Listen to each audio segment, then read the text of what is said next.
sa ni sa ri ma ga ma re ga ma pa ma ga re sa da da pa.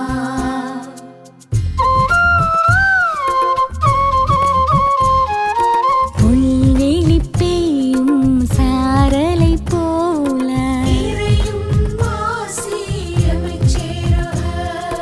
நீலம் குளிர் செய்யும் வான்மழை போல வான்வெளி உலவும் சூரியன் நிலவாய் தானென நினையா படைப்பும் நிலமாய் ஆசியும் அமைதியும் அகம் சேரவே இயேசு கிறிஸ்துவின் மனநிலை வேண்டும். ஆசியும் அமைதியும் அகம் சேரவே இயேசு கிறிஸ்துவின் மனநிலை வேண்டும்.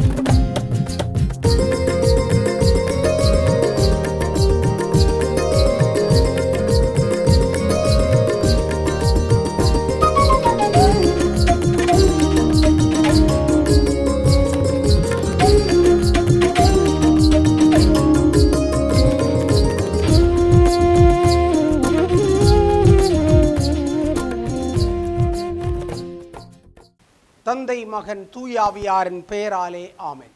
ஆண்டவர் இயேசு கிறிஸ்துவுக்குள் வாழ்கின்ற அருமையான என் சகோதர சகோதரிகளே, பெற்றோர்களே, பெரியோர்களே, ஆண்டோர்களே, சான்றோர்களே, இளைஞர்களே அனைவருக்கும் மரியாவிஷன் சார்பாக வணக்கங்களையும் வாழ்த்துக்களையும் தெரிவித்துக் கொள்கிறோம். ஆண்டவர் இயேசு கிறிஸ்துவனுடைய திருமுழுக்கின் பெருவிழா இறைவார்த்தை சிந்தனை ஜெபத்திற்கு உங்களை வரவேற்பதிலே மகிழ்ச்சி அடைகின்றேன்.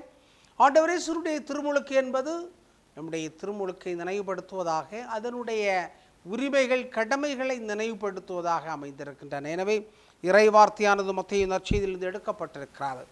மத்தேயு நற்செய்தி பிரிவு 3 13 முதல் 17 வரை உள்ள இறைவார்த்தைகள். அக்காலத்தில் இயேசு யோவானிடம் திருமுழுக்கு பெற கலிலேயாவிலிருந்து யோர்தானுக்கு வந்தார். யோவான், நான் தான் உம்மிடம் திருமுழுக்கு பெற வேண்டியவன், நீரா என்னிடம் வருகிறீர் என்று கூறி தடுத்தார். இயேசு, இப்பொழுது விட்டுவிடும், கடவுளுக்கு ஏற்புடையவை அனைத்தையும் நாம் நிறைவேற்றுவதுதான் முறை என பதிலளித்தார். அதற்கு யோவானும் இணங்கினார். இயேசு திருமுழுக்கு பெற்றவுடனே தண்ணீரை விட்டு வெளியேறினார். உடனே வானம் திறந்ததையும் கடவுளின் ஆவி புறா இறங்குவது போல தம் மீது வருவதையும் கண்டார். அப்பொழுது, என் அன்பார்ந்த மைந்தறிவரே, இவர் பொருட்டு நான் பூரிப்படைகிறேன் என்று வானத்திலிருந்து ஒரு குரல் கேட்டது. கிறிஸ்து வழங்கும் நற்செய்தி. கிறிஸ்துவை உமக்கு புகழ். இறையேசுவுக்குள் வாழ்கின்ற அருமையான என் சகோதர சகோதரிகளே, மாதத்தின் 11வது நாள் இன்று நாம் அருமையாக அன்பிய மாதத்தையும் சிறப்பித்து கொண்டிருக்கிறோம். அன்பிய மாதத்தில் இந்த திருமுழுக்கினுடைய முக்கியத்துவத்தை பற்றி சிந்திப்பது மிகவும் பொருத்தமான ஒன்றாக இருக்கிறது. அன்பிய மாதத்தை கொண்டாடுகின்ற பொழுது, ஆண்டவருடைய இயேசு கிறிஸ்துவனுடைய திருமுழுக்கை பற்றி சிந்திக்கின்ற பொழுது, இந்த நாளானது நமக்கு வெளிப்படுத்துகின்ற மிக முக்கியமான சிந்தனையானது அன்பியத்தில் வெளிப்படும் இறை அன்பு மற்றும் பிறர் அன்பு. இதைத்தான் ஆண்டவர் இயேசு கிறிஸ்துவனுடைய திருமுழுக்கின் பெருவிழாவிலே நாம் பார்க்கின்றோம். ஆண்டவர் இயேசு கிறிஸ்துவனுடைய அன்பும் பிறர் அன்பும் கடவுள் அன்பும் சமூக ஈடுபாடும் உரிமைகளும் கடமைகளையும் வெளிப்படுத்துகின்ற நாளுடைய ஒரு திருப்பமாகத்தான் ஆண்டவர் இயேசு கிறிஸ்துவின் திருமுழுக்கு அமைகின்றது. எனவே நாம் அருள் கொடைகள் வழங்கும் திருமுழுக்கு, அருள் கொடைகள் வழங்கும் திருமுழுக்கு என்ற மைய சிந்தனையில் நாம் சிந்திக்கின்றோம். அருள் கொடைகளை வழங்குகின்ற ஒரு நிகழ்ச்சியாக திருமுழுக்கு இருக்கின்றது. அருள் அடையாளங்கள் நிறைய இருக்கின்றன. 7 அருள் அடையாளங்களை நாம் பார்க்கின்றோம். முதலாவதாக இருப்பது திருமுழுக்காக இருக்கிறது. எனவே புகுமுகு அடையாளமாக, தொடக்க அருள் அடையாளமாக, முதல் அருள் அடையாளமாக இருக்கின்ற திருமுழுக்கு என்பது ஆண்டவருடைய அருள்வரங்களை பெற்றுக்கொள்வதற்கு, பெற்றுத்தருவதற்கு தொடக்கமாக இருக்கிறது, வாசலாக இருக்கிறது. எனவே இந்த நாளிலே இந்த மைய சிந்தனை சிந்திக்கின்ற பொழுது, கடந்த வருடத்தில் நாம் என்ன மைய சிந்தனையில் சிந்தித்தோம் என்றால், திருப்பம் தரும் திருமுழுக்கு என்ற மைய சிந்தனையில் சிந்தித்தோம். திருப்பம் தரும் திருமுழுக்கு. ஆனால் இந்த தடவை அந்த திருமுழுக்கு அருள் அடையாளங்களை, அருள் வரங்களை பெற்றுத்தருகின்ற திருமுழுக்கு என்ற அடிப்படையில் சிந்திக்கின்றோம். எசேயா இறைவாக்கர் அதைத்தான் முதல் வாசகத்திலே சொல்லுகின்றார். இந்த திருமுழுக்கினுடைய பண்புகள் என்று சொல்லக்கூடியது அந்த காலத்திலே அவர் சிந்தித்திருக்கிறார். எசேயா இறைவாக்கர் சிந்தித்திருக்கிறார். திருமுழுக்கு என்று சொல்லக்கூடியது எந்த அளவிற்கு மிக முக்கியமானது என்பதை அவர் வெளிப்படுத்துகிறார். ஆவியினுடைய பண்புகளை திருமுழுக்கு நினைவுபடுத்துவதாக சொல்லுகின்றார். திருமுழுக்கு என்று சொல்லக்கூடியது ஆவியினுடைய பண்புகளை நமக்கு நினைவுபடுத்துவதாக, நீதியாக இருக்கலாம், ஒளியேற்றுவராக இருக்கலாம், சோர்வடையாமல் பாதுகாக்கின்றவராக இருக்கலாம், சோர்வடையாமல் பார்க்கக்கூடியவர்கள், மனம் தளர்ந்து விடாமல் பார்க்கக்கூடியவர் தூயாவியார், பார்வை இழந்தவர்களுக்கு பார்வையும் விடுதலை இல்லாமல் இருக்கக்கூடியவர்களுக்கு விடுதலையும் கொடுக்கக்கூடியவர் தூயாவியார். இந்த குணநலன்களைத்தான் திருமுழுக்கினுடைய வழியாக நாம் பெற்றுக்கொள்ளுகின்ற தூயாவிடமிருந்து நாம் அடைகின்றோம். எனவே அருள் வரங்கள் என்று சொல்லுகின்ற பொழுது நீதி, நேர்மை, உண்மை, அன்பு, நீதி, அதோடு இணைந்து சோர்வடையாமல் இருத்தல். எனக்கு அந்த இறைவார்த்தை மிகவும் பிடித்தமான ஒன்றாக இருக்கிறது. சோர்வடையாமல் இருக்கக்கூடியது. நீதியை நிலைநாட்டுவார். உலகில் நீதியை நிலைநாட்டுபவர் சோர்வு அடைய மாட்டார். சோர்வு என்று சொல்லக்கூடியது எல்லா மக்களுக்கும் வரக்கூடிய ஒன்றாக இருக்கிறது. முக்கியமாக பணியாளர்களுக்கும் இது வரக்கூடிய ஒன்றாக இருக்கிறது. சமூக பணியில் ஈடுபடுகின்ற பொழுது பல்வேறு எதிர்ப்புகள், இன்னல்கள், இடையூறுகள் இவைகளை பார்க்கின்ற பொழுது சோர்வடைந்து விடுகிறோம், மனம் தளர்ந்து விடுகிறோம். ஆனால் உண்மையான திருமுழுக்கினுடைய வழியாக ஆண்டவர் இயேசு கிறிஸ்துவினுடைய ஆவியை பெற்றவர்கள் சோர்வடையக்கூடாது. சோர்வடைய மாட்டார், மனம் தளர மாட்டார். அவரது நீதி நெறிக்காக தீவுகள் நாட்டில் காத்திருப்பார்கள். எனவே இதனுடைய பயனாகத்தான் இந்த கண் பார்வை இழந்தவர்கள் பார்வை பெறுவார்கள், கைதுகளெல்லாம் விடுதலை பெறுவார்கள். எனவே அன்புக்குரியவர்களே, இந்த திருமுழுக்கு என்று சொல்லக்கூடியது மிக மிக முக்கியமான ஒன்று. முதல் அருள் அடையாளம், தொடக்க அருள் அடையாளம். அந்த அருள் அடையாளம் வழியாக தூயாவியை நாம் பெற்றுக்கொள்ளுகின்றோம். தூயாவியை பெற்றுக்கொள்வதன் வழியாக சோர்வுகளெல்லாம் அகற்றப்பட வேண்டும், மனம் தளர்ந்து விடக்கூடாது, நீதியை நிலைநாட்டுகின்ற துணிச்சலான மனநிலை வேண்டும். திருமுழுக்கு பெறுகின்ற பொழுது இப்பொழுதெல்லாம் குழந்தைகளை கொண்டு வருகின்றார்கள். நாம் கேட்கின்றோம், உங்கள் குழந்தைக்காக நீங்கள் என்ன இறைவனிடம் கேட்கிறீர்கள் என்று கேட்கின்ற பொழுது நிறைய பெற்றோர்கள் சிரித்து கொண்டே நிற்பார்கள். என்ன வேண்டும் என்று கூட அவர்களுக்கு சொல்ல தெரிவதில்லை. திருமுழுக்கு என்று சொல்ல தெரியவில்லை, ஞானஸ்நானம் என்று சொல்ல தெரியவில்லை. ஞானஸ்நானத்தின் வழியாக இந்த குழந்தைக்கு என்ன கிடைக்கிறது என்று கேட்டால் தெரியாது. திரு அவையில் உறுப்பினராகின்ற உரிமை கிடைக்கிறது என்று சொல்ல தெரியவில்லை. கிறிஸ்துவனுடைய சகோதரனாக சகோதரியாக வாழ்வதற்கான ஆசீர்வாதம் கிடைக்கிறது என்று சொல்ல தெரியவில்லை. சும்மா ஏதோ ஒரு சடங்காக பெற்றோர்கள் பார்க்கிறார்கள். ஞான பெற்றோர்களை கேட்டாலும் இதைத்தான் சொல்லுகிறார்கள். சரியான பதில் சொல்வது இல்லை. எதற்காக திருமுழுக்கு கேட்கிறீர்கள்? ஞான பெற்றோராகிய உங்களுக்கு என்ன கடமை இருக்கிறது?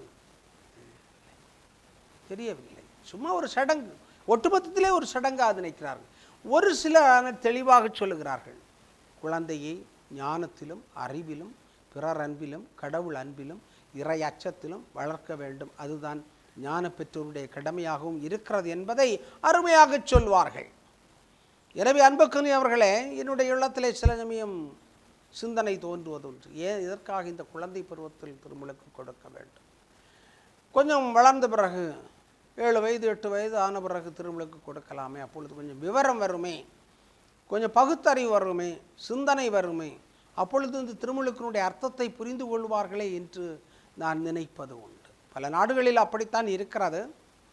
பல நாடுகளில் அடல்ட் பேப்டிசம் தான் இருக்கிறது. குழந்தை பருவத்தில் கொடுப்பது இல்லை.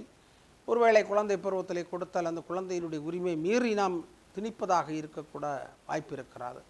எனவே அந்த குழந்தை வளருகின்ற பொழுது திருமுழுக்கினுடைய ஆற்றல்கள், அருள், அதனுடைய தன்மை என்ன, அதனுடைய முக்கியத்துவம் என்ன, அதன் வழியாக இதை நாம் பெறுகிறோம் என்பதை உணர்ந்து அவர்கள் பெறலாம். ரெண்டாவதாக, இந்த திருமுழுக்கு என்று சொல்லக்கூடிய ஆண்டவருடைய அருள் வாழ்வு. அருள் வாழ்வு என்றால் ஆன்மீக வாழ்வு. ஆன்மீக வாழ்வு என்று சொன்னால், ஆன்மீக வாழ்வு என்று சொன்னால் ஆவியில் வாழ்தல். எனவேதான் அருமையாக விவிலியத்தில் சொல்லப்பட்டிருக்கிறது, எனக்கு பின் வருவர் தூய ஆவியால் திருமுழுக்கு கொடுப்பார். நான் தண்ணீரால் திருமுழுக்கு கொடுக்கிறேன், எனக்கு பின் வருவர் தூய ஆவியால் திருமுழுக்கு கொடுப்பார். தூய ஆவியால் திருமுழுக்கு கொடுத்தல் என்று சொல்லக்கூடியது. ஆவியினுடைய கொடைகள், கனிகள், வரங்கள் எல்லாவற்றாலும் திருமுழுக்கை பெறுதல். அந்த திருமுழுக்கு என்று சொல்லக்கூடியது இயேசு அருமையாக விவிலியத்தில் சொல்லியிருக்கிறார். நான் பெற வேண்டிய திருமுழுக்கு ஒன்று உண்டு.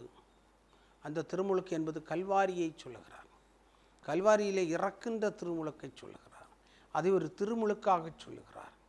எனவே உலகத்தினுடைய திருப்பத்திற்காக, மனமாற்றத்திற்காக, எழுச்சிக்காக, மீட்புக்காக கொடுக்கப்பட்ட அந்த கல்வாரி பலியை ஆண்டவர் இயேசு குறைப்படுகின்றார். எனவே திருமுழுக்கு என்பது வெறும் சடங்கு அல்ல, வெறும் சடங்கு அல்ல. ஆனால் இன்று மதங்கள் மனிதர்களை உருவாக்க தவறுகின்ற காலகட்டத்தில் மதங்கள் எல்லாம் வெறும் சடங்காக மாறிவிடக்கூடிய சூழ்நிலையில் நாம் வாழ்ந்து கொண்டிருக்கிறோம். விளம்பர கூடங்களாக, வியாபார கூடங்களாக, அதிகார மையங்களாக, பணம் மைய சமூகங்களாக, நாடகம் நடிக்கின்ற ஒரு சமூகமாக மாறிக்கொண்டிருப்பதை பார்க்கிறோம். எனவே ஆன்மீகம் என்பது ஒன்று, ஸ்பிரிச்சுவாலிட்டி. ஆனால் மதம் என்பது இன்னொன்று. மதம் என்பது ஒரு நிறுவனமாக மாற்றப்பட்டிருக்கிறது. நிறுவனமாக அதில் அங்கே ஆன்மீகம் இருக்க வேண்டிய அவசியம் இல்லை. ஆன்மீகம் இருக்க வேண்டிய அவசியம் இல்லை. ஆன்மீகம் என்பது கடவுளோடு நாம் கொள்ளுகின்ற உறவாக, உறவாடலாக இருப்பதை பார்க்கின்றோம். அன்புக்கனி அவர்களே, ஆண்டவர் இயேசு கிறிஸ்துவுடைய பிறப்பின் விழாவை கொண்டாடி அவருடைய திருமுழுக்கின் விழாவை கொண்டாடுகின்ற பொழுது ஆண்டவர் இயேசுவுக்குள் இருந்த அந்த திருமுழுக்கின் நற்பயன்களை, நல்ல எண்ணங்களை, நல்ல சிந்தனைகளை, நல்ல மதிப்பீடுகளை நம்முடைய திருமுழுக்கை நினைத்து நாம் ஆய்வு செய்ய வேண்டும். அதுதான் உண்மையான ஒரு செயல்பாடாக இருக்கும். எனவே அன்பியத்திலே நாம் செயல்படுகின்ற பொழுது, அன்பியத்திற்கு செல்லுகின்ற பொழுது, அன்பியத்தில் இருக்கின்றவர்களை ஆண்டவர் இயேசு கிறிஸ்துவுடைய பிள்ளைகளாக, சகோதரர்களாக, சகோதரிகளாக, கடவுளின் பிள்ளைகளாக நாம் பார்க்க கடமைப்பட்டிருக்கிறோம். அதுதான் உண்மையான பிறர் அன்பை வெளிப்படுத்தக்கூடிய ஒன்றாக இருக்க முடியும். எனவே இன்று ஆண்டவர் இயேசு கிறிஸ்துவின் பெருவிழாவை கொண்டாடுகின்ற பொழுது, திருமுழுக்கின் பெருவிழாவை கொண்டாடுகின்ற பொழுது உங்கள் அனைவரையும் வாழ்த்துகின்றேன். உங்களுக்குள் இருக்கின்ற திருமுழுக்கின் அருளை நீங்கள் புதுப்பித்துக் கொள்ள வேண்டும். நாம் புதுப்பித்துக் கொள்ள வேண்டும். அதன் வழியாக சோர்வு அடையாமல், மனம் தளர்ந்து போகாமல், நீதியை நிலைநாட்டுகின்றவர்களாக, தொடர்ச்சியாக பயணிக்கின்றவர்களாக நாம் இருப்போம். ஆமென். ஜெபிப்போமாக. எங்கள் நல்ல தந்தை இறைவா, ஆண்டவர் இயேசு கிறிஸ்துவின் திருமுழுக்கின் பெருவிழாவை நாங்கள் கொண்டாடுகின்ற பொழுது இந்த விழா எங்களுக்கு சுட்டி காட்டுகின்ற, நீதியை நிலைநாட்டுகின்ற, சோர்வடையாமல் இருக்கின்ற, மனம் தளராமல் இருக்கின்ற ஆவியினுடைய ஆற்றலை மருளை இன்றும் என்று எங்களுக்கு தந்தரள வேண்டுமாய் எங்கள் ஆண்டவரும் திருமகனுமாகிய இயேசு கிறிஸ்து வழியாக உம்மை பார்த்து மன்றாடுகின்றோம். ஆமென். தந்தை, மகன், தூய ஆவியின் பெயராலே. ஆமென்.